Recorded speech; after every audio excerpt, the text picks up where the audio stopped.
What's up, real MVPs, Ricky Widmer here, and welcome into another edition of MVP Games Live right here on our YouTube channel. You may be watching us live right now, or you may be watching us after the fact, and for the first time, you get to see my beautiful co-host, Soapy. Muffin. Soapy, how's it going? Oh, it's crazy. It's going good. How are you? Soapy's reaction of like, oh my god, this is the first time they can see me. Yeah, I know. Now people start making fun of me and calling me fat. Which, I mean, to be fair, I already do. Ricky's heard me say some stuff about myself that, oh boy. You and me both. You gotta really swing low for the punches. So, here's the thing. I don't know about you, Soapy, but I've always been someone, this is how I've been since, like, grammar school, of, it's very much of a Childish Gambino approach of, like, fuck the middleman, where it's like, if you're gonna make fun of me, I'm gonna do it first, like, basically self-deprecate myself to make a joke, see that it doesn't hurt me, and now I've taken your ammo away from me.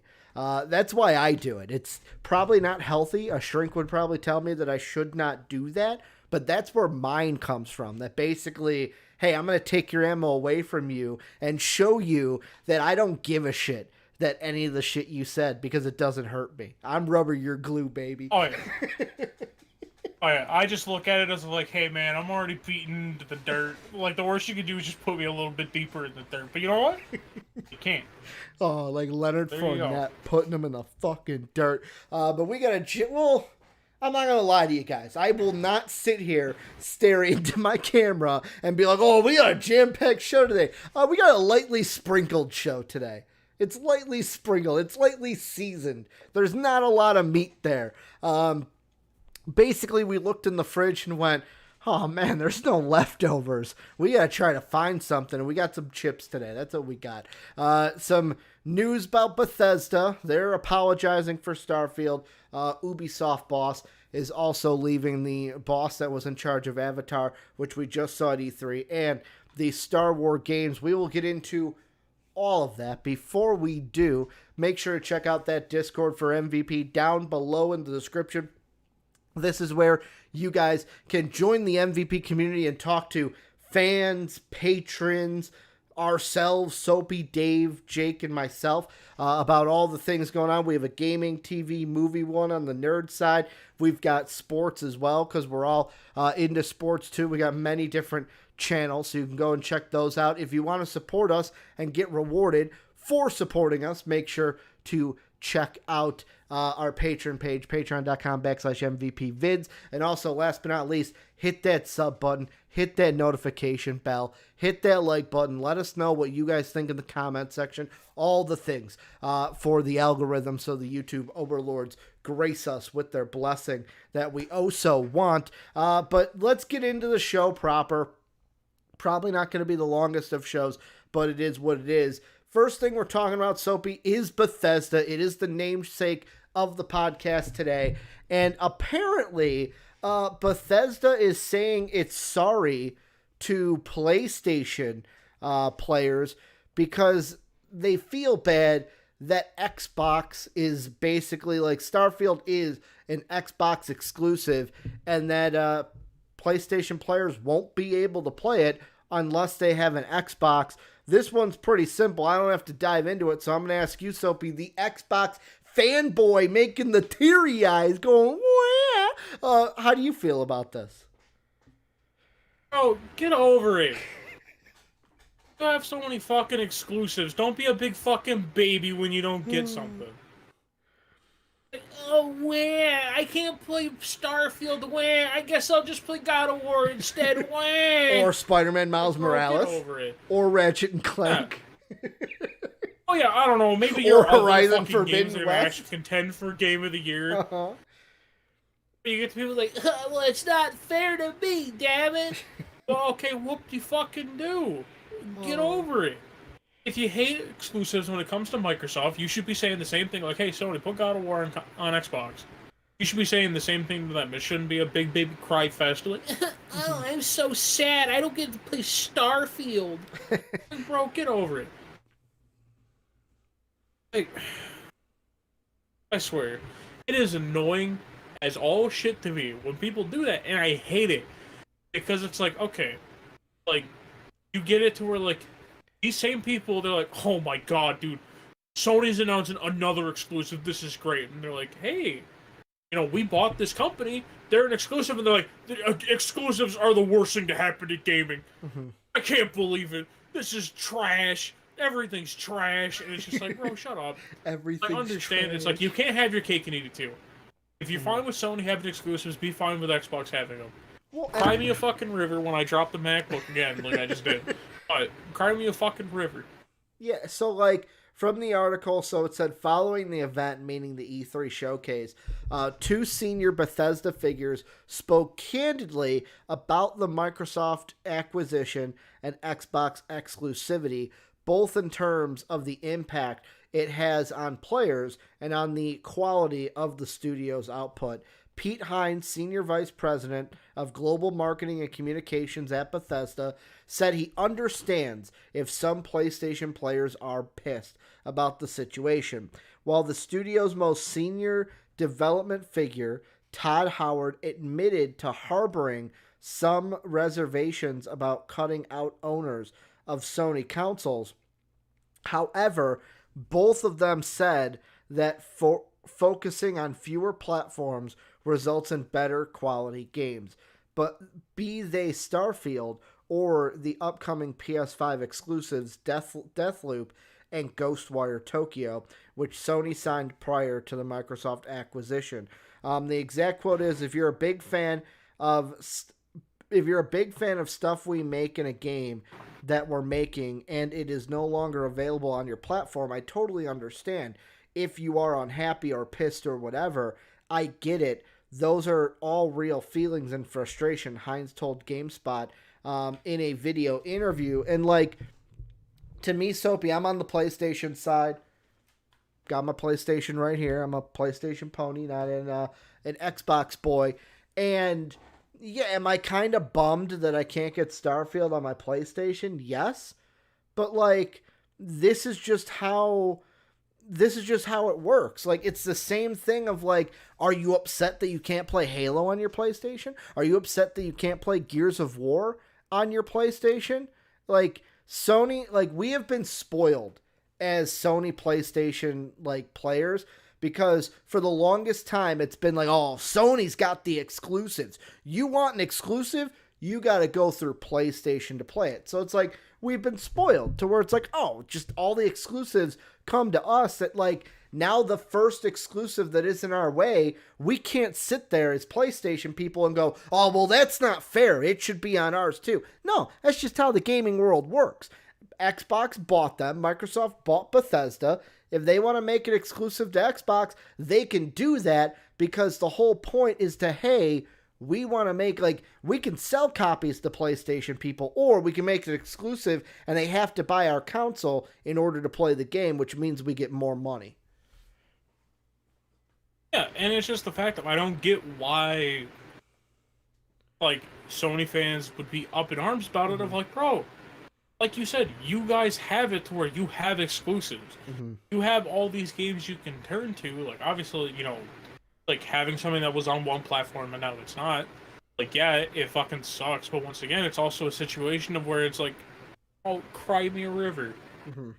Like, I understand, like, one, you can be in denial, but I didn't know we're Egypt. I don't know we're next to denial. But, like, I think it's just the fact of a lot of people need to look at the situation and be like, oh, how you feel about that, I feel about God of War.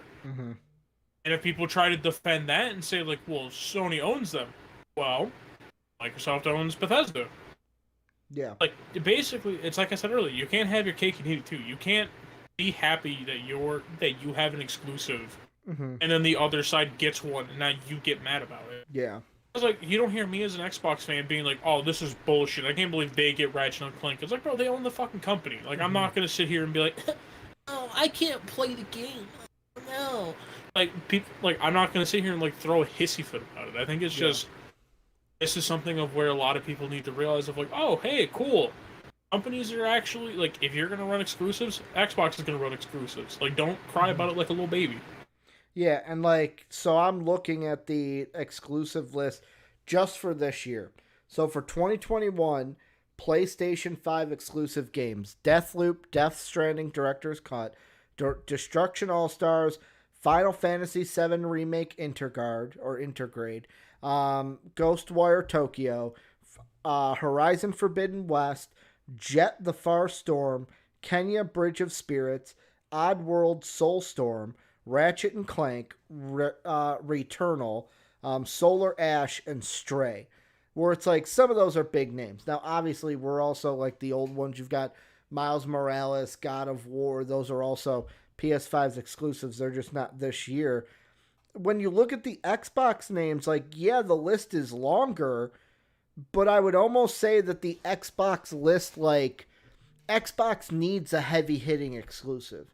And this is what Starfield is, to where it's like, you tell me, Soapy, out of the ones that I listed, does this list beat it? Adios, Crossfire X, Dead Static Drive, Echo Generation, XO1, Exo Mecha, Forza Horizon 5, Halo Infinite, Lake, Microsoft Flight Simulator, Sable, Scorn, Shredders, the Anacuris, the Artful Escape, the Ascent, the Big Con, the Gunk, the Wild at Heart, Tunic, 12 Minutes, Unexplored 2, and Warhammer 40k Darktide. Like, to me, yeah, Xbox has technically more exclusives this year, but besides maybe Crossfire X, Forza Horizon 5, Halo Infinite, and what's the other one? There was one more down here that I said that I was like, oh, that's probably a big one, and I can't even see it. But so what, like 3? Whereas PlayStation has Returnal that could probably be a Game of the Year candidate. You have Horizon Forbidden West, Ratchet and Clank, like we mentioned, Final Fantasy VII. Like, this is one where I'm not mad at Xbox and Bethesda for doing this, because Xbox needs a quality exclusive that is not Halo or Gears of War.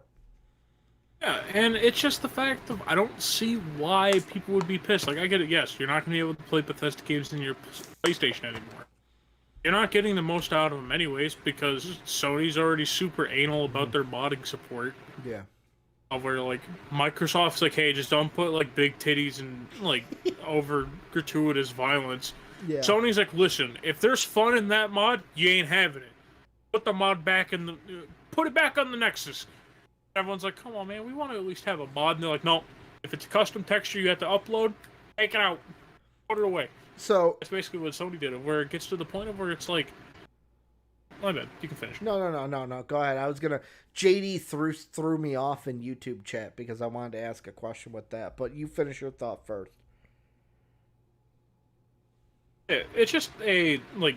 Sony's been super anal about how they handle modding support, and Bethesda's moving towards console modding support. Mm-hmm. Like, you can't have it, your company's going to be super anal and be like, you can't do that, you can't do that, you can't do that, when, like, the other side's literally just like, hey, just don't put, like, big titties in the game, that's it. Yeah. No, it's exactly. And, like, so JD says in YouTube chat, I'm not interested in any of the PlayStation ones. I look at that and I go, okay, most of, like, Destruction All-Stars, okay, I get. But, like, Returnal's a game that I want to check out. You're telling me, JD, that you don't want to play Ratchet and Clank, you don't want to play Horizon Forbidden West, you don't want to play Deathloop, because, like, to me, those are the ones, Horizon Forbidden West I want to play. Ratchet and Clank, yet again, I get it if you don't want to play Ratchet and Clank. That is one that is like, okay, from my childhood, I was a big, like, the only thing that could rival a Ratchet and Clank new game, which this is if they said, oh, by the way, we are coming out with a brand new Jack and Dexter game. That would get me to pop out of my seat, and I'd be like, fucking just take my money. Right now, I need it, even though I don't have PS5 yet.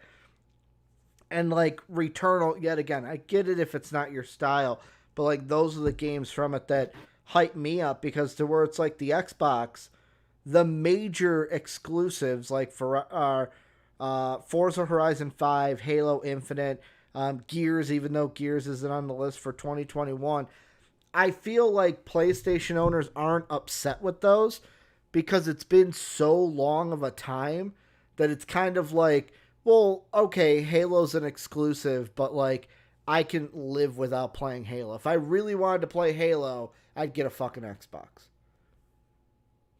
Yeah, I mean, and see, and the only thing is, I saw that that exact smart. argument can get flipped around because, for instance, yeah, like that exact argument can get flipped around because I don't give a shit about Ratchet and Clank, Yeah. and like I don't care about Ratchet and Clank. I don't really care about Horizon Forbidden West. Like, okay, cool, congratulations, it's coming out. Happy for you. Doesn't mean I have interest in it. Like, that's just the main thing of where the like interest is kind of a, sorry, the train's gonna be loud. You're good. Because I'm even closer to it now. But Soapy's like, this is what you get for sorry, getting me on camera. Yeah, you need to listen to the train now. I don't try my hardest to avoid it. But yeah, I think it's just like the interest argument I've never really liked. Because it's like interest are always, super subjective. Because like, for instance, yesterday Sean sitting here bitching about the Forza got shown for like fucking 30 minutes. Yeah. So, like, I think that's the only reason why I don't really care for the like interest argument. Because once again, like I said, I don't care about Ratchet and Clank. Like all the PlayStation exclusives coming out, I don't care about. I mean, honestly, most of the Xbox ones I don't really care about either. Yeah. I mean, mostly just give me fucking Elden Ring. Just inject that shit in my veins. Soapy's like, give me Elden Ring right now. I need it. You showed it off. I need it. Like, I see where you're coming from. Like, it's a good point of like, it's so subjective to where like JD says, nope, Rachel and Clank, he meant Ratchet and Clank, isn't my type of game. On Xbox, I'd want to play Flight Sim, Halo, and Starfield. Here's the thing though. Halo, I don't know about, but like Starfield and I know Flight Sim, you could do this. Like, the thing with PlayStation owners is like, if you really want to play the game, half the time an Xbox game is also playable on computer. Just play it on computer. Like Flight Sim, JD, you could play that right now. You can get it on computer. I could get it. We could all play Flight Simulator. Yeah, we could all be to flying. be fair, it's also we could all be Top Gun. We could be like, welcome to the danger zone. We could all do that later this year. Yeah, I think it's mostly just like with that argument, the only problem with that is PC is a lot more expensive than both. But I mean, the quality might not be the same. A PC that is going to be able to run Halo. Yeah, like running Halo is like you're going to need a PC that costs. Basically, you have to put the two consoles together to make a PC strong enough to play it, or at least on like a decent graphics where you're not just looking at blob mode. Yeah, but I mean, blob mode. I mean, like, at the least, like, you could do what I did, where, like, mine was, my computer, I think, altogether, the monitors were the thing that boosted it above it, but, like, my computer is just, like, it's one of the, like, iBuyPower's, like, pre-constructed builds, to where it's like, hey, here's a computer. Oh, by the way, it's got a glass case on the side. You can, like, upgrade it if you want in the future. But, yeah, it's just, like, I bought one of the pre-built ones because I'm like, I know literally jack shit about computers. Yeah, head empty, no thought. Yeah, like I think you are more on the. I feel like you know how to build computers, and like you, Retro, Jake, you guys know how to build computers more than I do. Maybe not Jake. I don't know if Jake does or not. I'm not gonna say he does or doesn't. Yeah, I don't know if Jake built his or not. I think he got a pre-built. Yeah. But yeah, like you can build like a relatively cheap computer. The only thing is you gotta hope to God you find stuff on sale. Especially like with microchip shortages right now. Good luck. Yeah. Is that because of the pandemic though? I think it's just no, it's just we ran out of stuff for it. Like we had like a huge backlog of microchips, and then everything started using them, and now we ran out. Okay. Yeah, I think it's just with the exclusivity argument, and I mean this is kind of, I don't want to say like my absolute final thoughts because I probably have more. I honestly don't know. Of the fact of with Sony's, a lot of Sony's are single player. Yeah. They're not, they have almost no intention of being multiplayer. Mm-hmm. While on the Xbox side, Xbox is like, oh hey, our games they're going to be multiplayer. We have crossplay. You can play with your friends on PC, and like I mean, they also have it like crossplay between the Xbox generations. So you can be playing on the newest Xbox and be able to play with someone who's playing on the old one. So I mean, like that's just kind of how they've always handled it. Of where it's like, okay, if you want a single player exclusive, go to Sony. If you want a multiplayer exclusive, go to Xbox. Yeah, and I mean, like I said, me as a PlayStation player, I understand it. I understand the decision. I'm not going to be mad at Bethesda. And JD says, yeah, including the COVID vaccine. They take those microchips to fucking chip us up for the vaccine, right, Soapy? The little microchips in the vaccine. Yep. Bro, I'm just saying. I think I got a fucking faulty microchip or something, dude. I'm supposed to get 5G. My internet's somehow even worse. Soapy's like, I'm supposed to have this 5G from this microchip. Yeah, I was gonna say, you inject me with fucking 5G, it's fucking worse. How you gonna rob me like that? Yeah, I will say that's the thing that's gonna be great with like you on camera. It's just gonna be hit or miss every day, and I fucking love it. Cause like yesterday, I was surprised on Sports Live. Your camera was actually better than Jake's yesterday. And I was like, that is surprising with Soapy's internet. Oh yeah. This is gonna be real fun. At times you're gonna see like, what did it go? No. It froze up a little, but like there's times where it's like I see the mouth moving before I hear the voice, and I love it. Yeah, and that just comes with my internet. Like, yeah. I mean, hey, if you guys want to start a GoFundMe, I'm joking about it. I'm not saying to actually do that. Please don't. What? Patreon, no, don't. Patreon.com. Fucking support us. We can get Soapy better internet. Just for Soapy. Yeah. Soapy gets his own internet. Yeah, but just singular for me. But one thing we will end the show with is the other topic. Ubisoft boss is stepping down. This is the boss that was in charge of the Star Wars and Avatars game. It says Massive Entertainment, also known as Ubisoft Massive, is a big studio with a lot going on. It's currently developing Avatar Frontiers of Pandora and Ubisoft's open-world Star Wars game, all while maintaining The Division 2. That's why it's potentially a pretty big deal that managing director David Pulfeld is stepping down on July 1st. 17 years ago, I joined a small Malmo-based indie studio in a role that the founder defined as Mr. Fix-It. Little did I know what a roller coaster adventure it would become, he said in a statement. When we signed Star Wars and finally completed it, our beautiful building at Eden in 2022, I felt an overwhelming sense of completion, as if I have achieved something I once dreamt of. He isn't actually leaving the company, however. After taking a 6-month sabbatical, he'll return to Ubisoft in a new strategic role. According to Axios report, his replacement at Massive has already been chosen, but hasn't been named yet because of some kind of legal agreement with their current employer.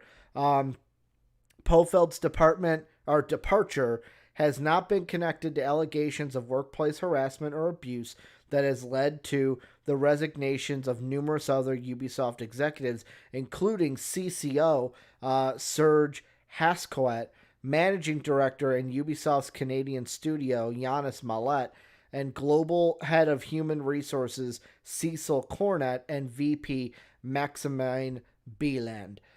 This is his decision to step down. Soapy, is this something where people who are interested about this open world Star Wars game, who are the few that might be interested in the Avatar game, should they be worried about this, even though it's not like a, hey, he's stepping down for harassment? I think there should be a little bit of it. I don't think it should be like too massive. Mm-hmm. I think this is mostly just kind of like okay, I need to step away from the gaming industry a little bit, kind of collect my thoughts, look through what I want to do, and obviously it does come at a very unfortunate time, Mm-hmm. especially when like what 3-4 days ago we learned, like 3-4-5 days ago we learned about the Avatar game. I think it was Saturday we learned about it, so a little under Yeah, a so week what that's ago. yeah, so that's what 5 days ago. Yeah. We're already hearing the guy has stepped down. It's like, oh, cool. Mm-hmm. And well, like It's nice to know the guy was like, fuck it, just throw it out there. well, that's the Yeah, thing I think where that's I'm gonna cut you off. Where it depends on for the Avatar how far the game is along. That's one. And two, we know that the replacement, like with the wording, we know the replacement is coming outside the studio. Because if it was somebody within the studio, there wouldn't be something like, oh, legal reasons with the employer. They're bringing someone else from another company to fill this role. It just, to me, depends on, okay, how far along is this Avatar game and how much needs to be worked on, and will there be changes because of a new boss, new vision kind of a thing. I don't think it's really so much new boss, new vision. I think it's more of like a new boss, same vision. Because I don't think they would have it to where like they already borderline said the Star Wars game was done. Mm-hmm. To where like I think basically what it's going to be is like bring someone who has a similar vision that is going to basically just continue on with what this person was doing before. Mm-hmm. And I almost wonder because when like it also says in there as well like the more like strategic role, does he just come back as like the assistant to the boss? Maybe. Because obviously like he is going to come back. Yeah. Because like obviously they said he's just stepping away for like 6 months. Mm-hmm. So I mean who knows? Mm-hmm. Maybe they just come back and they're like, oh, they're just an advisor. Yeah. Like maybe they work on like the creative directive team. Maybe they work with the programmers. And obviously, I don't know what their specialty is. Yeah. But I'm interested to see kind of what happens with that though. Mm-hmm. I get what you're saying. Maybe I phrased it wrong. Not like a all right, I'm gonna come in and I'm gonna change everything, but like you know what I mean? Where it's like somebody comes in and it's like, okay, I have a different, just like the little minute details, like is this person gonna come in and be like, no, we got to do this way, we got to do this way, to where it's like it's not big changes, the overall picture is the same, but there's these little minute details that change because it's person B compared to person A. Oh yeah, like I think obviously there's going to be minute changes. There's gonna be little differences here and there. Like for instance, like certain focuses between the games may be different. Of where let's say one person focused more on the technical side, making sure like the coding was perfectly sound, but then this other person has more of like the approach of like, well, no, the graphics need to be stunning.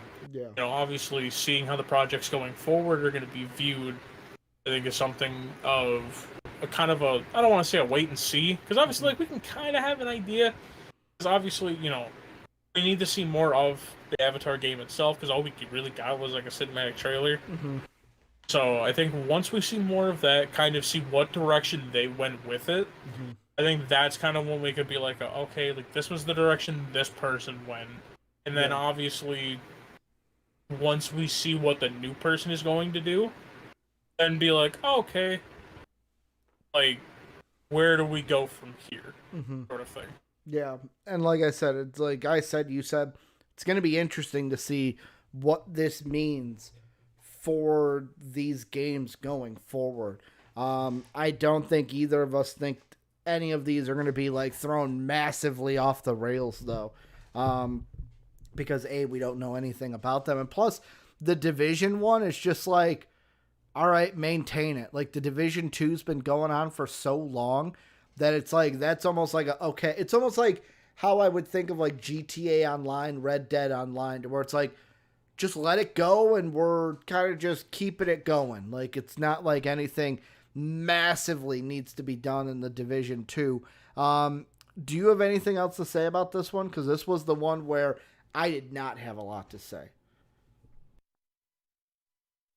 Yeah, I think with this one, I think Division 2's not touched much. Mm-hmm. Keep doing what you're doing before. Yeah. And just for future projects, I guess it's basically ones that are already basically done. Just kind of continue with whatever philosophy you went with for it, and then obviously just let those ones release. And then once you get into the next round of whatever you're doing, then start implementing what your vision is. Because otherwise, you start then leaning into like the. If you start changing a game that's already basically finished and you completely change what it's doing, like you run into that weird like you have to go back like months in development and change something that you didn't really like, over it's more of like okay, like I just want to sit here and have. I'm trying to think of an example. Like I think like I'm not gonna say like stuck in development hell like Duke Nukem, because Duke Nukem was stuck in fucking development hell since like the 90s. And that game came out in what, like 2011, and that game sucked. But Basically, like, you don't want another Duke Nukem. but you can have it to where it's like someone comes in, enough changes happen, and then it doesn't go into development hell, but it goes into delay hell. Oh yeah, and that's something that could definitely happen. But I think as well, because with the development hell part, and especially like I'm mostly relating this to Duke Nukem because I know that one experienced it the most. Yeah. That one had like 3 changes to the head of development, and each one of them, when they got in charge, they were like, "We're changing this. This is the focus of the game." And the devs are like, "Bro, we were so fucking close." And they're like, "No, run it back. Just let Tear us finish it." Yeah, they're like, "Dude, we're on the final boss, man. Come on, let us." I'm like, "Run it back. Oh. Turn it all down." Yeah, we're gonna have to wait and see though what happens But by the here. end, like the devs are probably like, "Dude, fuck this stupid fucking project." I don't want to work on it anymore. You took the love of this project away from me.